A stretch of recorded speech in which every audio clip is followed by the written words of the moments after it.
Matthew's browner auburn. How had I never noticed it before? Maybe it was that Matthew's curls had finally grown long enough to trail over the collar of his blue t-shirt, because he'd persuaded his mother, Monica Vespucci, to let him grow his hair out like Uncle Nathaniel and Uncle Jean-Claude and Uncle Micah. Monica was away on a week-long business conference. She was a successful lawyer and the widow of one of Jean-Claude's employees, Robert, who had been a vampire companion of his for over 100 years. It made him feel responsible for the family. Monica had no family in town, so he felt we should step in to help her with Matthew. It was a noble thought, but since Jean-Claude was the head of the American Vampire Council, he was usually dead to the world when Matthew had to be picked up from preschool or taken to dance class.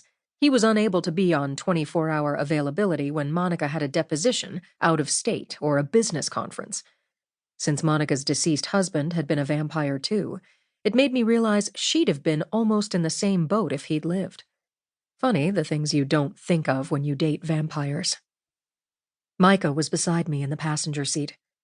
He'd chosen a green t-shirt that did cling, but he didn't muscle up the way Nathaniel did, and he was 5'3" to Nathaniel's 5'9", so a baggy t-shirt would have made him look even smaller and more delicate. His face was a soft triangle with only a little extra length through the jawline that made him look male and not like a beautiful, dainty woman. With the tighter shirt, you could see the leanness of his body, the fine muscles that he got through running, lifting weights, and fighting practice.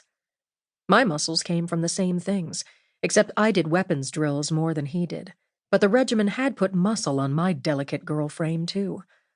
I actually bulked up easier than he did, but I bulked up for a girl, so that between him not bulking much and me bulking more than most women, we could trade t-shirts and some of our jeans.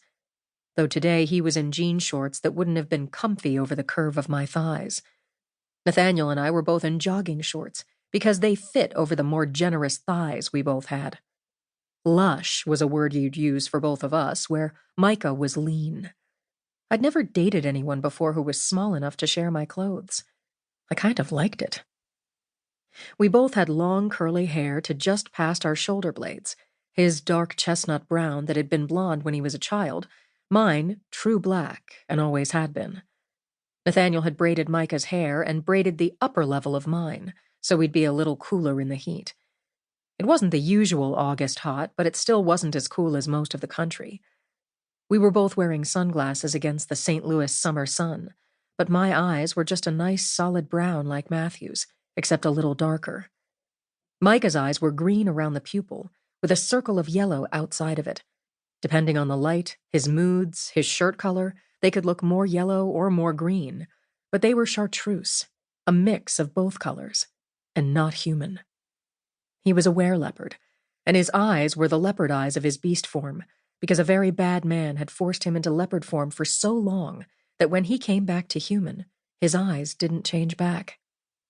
He wore sunglasses most of the time, knowing how unusual his eyes looked, but surprisingly few people realized what they were looking at. They'd just say, "Pretty green eyes."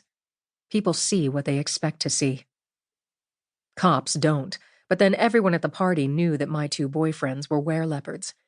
They even knew that Micah was head of the Coalition for Better Understanding Between Humans and Lycanthrope Communities.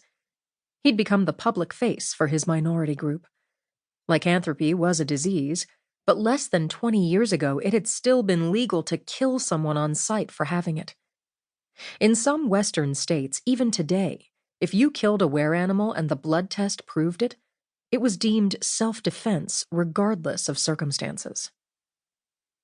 I was in the actual neighborhood where Zerbrowski lived now, driving past the 3 different styles of house in the development over and over, just different colors, different accessories, but it was an American suburb, which meant the houses were all vaguely alike. The Zerbrowski house was the 1-story ranch style. Theirs had brick siding and a neatly trimmed lawn that was green enough to show they watered it. The shrubs were neat and trimmed low near the foundation, with a small flower bed on either side of the sidewalk that led to the front door. The flowers were a brilliant splash of yellow, white, and red. The driveway was full, but there was only one car out in front, and I pulled in behind it. Last time I'd been here, the entire street had been full of cars. This time we'd arrived early so that Nathaniel